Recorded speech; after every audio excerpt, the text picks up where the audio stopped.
안녕하세요. 오늘도 주님 안에서 믿음으로 꽉 찬 알곡이 되기 위해 성경 묵상의 시간을 허락하신 하나님께 감사와 영광을 올려드립니다.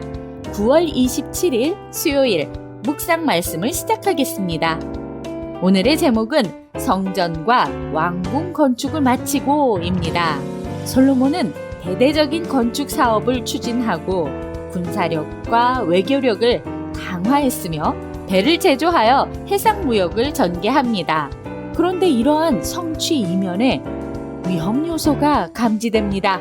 오늘 본문 열왕기상 9장 10절에서 28절까지의 말씀을 함께 듣겠습니다.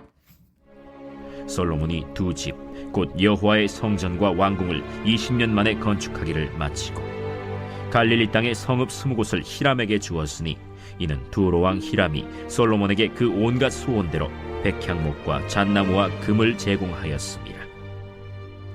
히람이 두로에서 와서 솔로몬이 자기에게 준 성읍들을 보고 눈에 들지 아니하여 이르기를, 내 형제여, 내게 준 이 성읍들이 이러한가? 하고 이름하여 가불 땅이라 하였더니 그 이름이 오늘까지 있느니라. 히람이 금 120달란트를 왕에게 보내었더라. 솔로몬 왕이 역군을 일으킨 까닭은 이러하니 여호와의 성전과 자기 왕궁과 밀로와 예루살렘 성과 하솔과 무깃도와 게셀을 건축하려 하였습니다.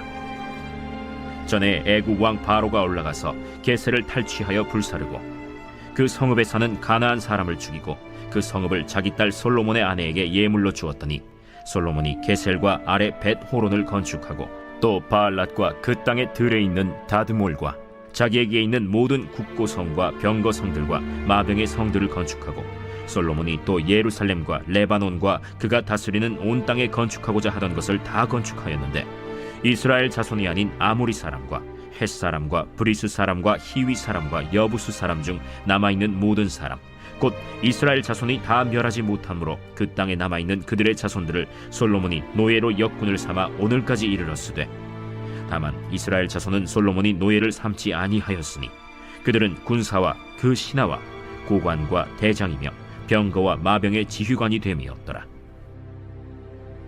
솔로몬에게 이 일을 감독하는 우두머리 550명이 있어 일하는 백성을 다스렸더라. 바로의 딸이 다윗 성에서부터 올라와 솔로몬이 그를 위하여 건축한 궁에 이를 때에 솔로몬이 밀로를 건축하였더라. 솔로몬이 여호와를 위하여 쌓은 제단 위에 해마다 3번씩 번제와 감사의 제물을 드리고 또 여호와 앞에 있는 제단에 분향하니라. 이에 성전 짓는 일을 마치니라. 솔로몬 왕이 에돔 땅 홍해 물가의 엘롯 근처 에시온 게벨에서 배들을 지은지라. 히람이 자기 종 곧 바다에 익숙한 사공들을 솔로몬의 종과 함께 그 배로 보내매 그들이 오빌에 이르러 거기서 금 420달란트를 얻고 솔로몬 왕에게로 가져왔더라. 오늘 우리에게 주시는 교훈은 무엇일까요? 열왕기상 3장부터 곳곳에 감지된 먹구름이 슬슬 크기를 키워갑니다. 신명기에서 이방민족과 결혼을 금한 이유는 다른 신들을 섬기며 하나님께 범죄함을 막기 위함이었습니다. 하지만 솔로몬은 애굽 왕 바로의 딸과 혼인합니다. 왕궁을 건설하면서 바로의 딸 궁도 별도로 짓게 합니다. 신명기에서는 왕에게도 병마와 아내와 돈을 많이 두지 말라고 했었지만 솔로몬은 부는 하나님의 축복이라고 하더라도 병마와 아내가 상당히 많습니다. 지혜로운 생각은 욕심 앞에서는 발휘되지 않나 봅니다. 10절에서 14절 말씀을 보시면 히람 왕이 이스라엘의 오랜 건축 기간 동안 백향목과 잣나무와 금을 솔로몬이 원하는 대로 제공하고 대가로 받은 불모지와 같은 땅은 히람 왕의 마음을 상하게 하고 솔로몬에 대한 신의를 실추시킵니다. 심지어 히람 왕에게 준 그 땅은 하나님께서 주신 땅으로 함부로 처분할 수 있는 땅이 아닙니다. 세상 사람들이 바라보는 하나님의 자녀는 그들보다 항상 높은 기대치의 행동과 생각들을 해야 겨우 보통이라는 평가라도 받습니다. 우리의 실리를 챙기느라 타인의 손해와 아픔을 눈감아 버린다면 하나님을 사랑하고 이웃을 사랑하라는 계명과는 점점 더 멀어집니다. 15절에서 24절 말씀을 보시면 성전과 왕궁 이외에도 솔로몬은 공공 건축물을 참 많이 짓습니다. 공사를 하기 위해서는 많은 일꾼들이 필요했습니다. 결국 강제 노역에 백성들의 삶은 점점 고되지고 애굽에서 노예로 살던 때와 별반 다름이 없는 삶이 되고 맙니다. 무리한 공사를 위해 쫓아내야 할 가나안 원주민들을 노예로 동원합니다. 하나님의 말씀을 어기는 것에 둔감해지고 신앙과 공익을 위한다는 명목 아래 우리의 욕심을 가득 채우는 잘못된 열심을 조심해야 합니다. 25절 말씀을 보시면 말씀을 어기고 약속의 땅을 이방 왕에게 넘겨주고 무리한 건축으로 인하여 백성들에게 과중한 멍해를 지게 하는 등의 솔로몬의 모습에서 하나님이 기대하시는 왕의 모습은 점점 보이지 않는 것 같습니다.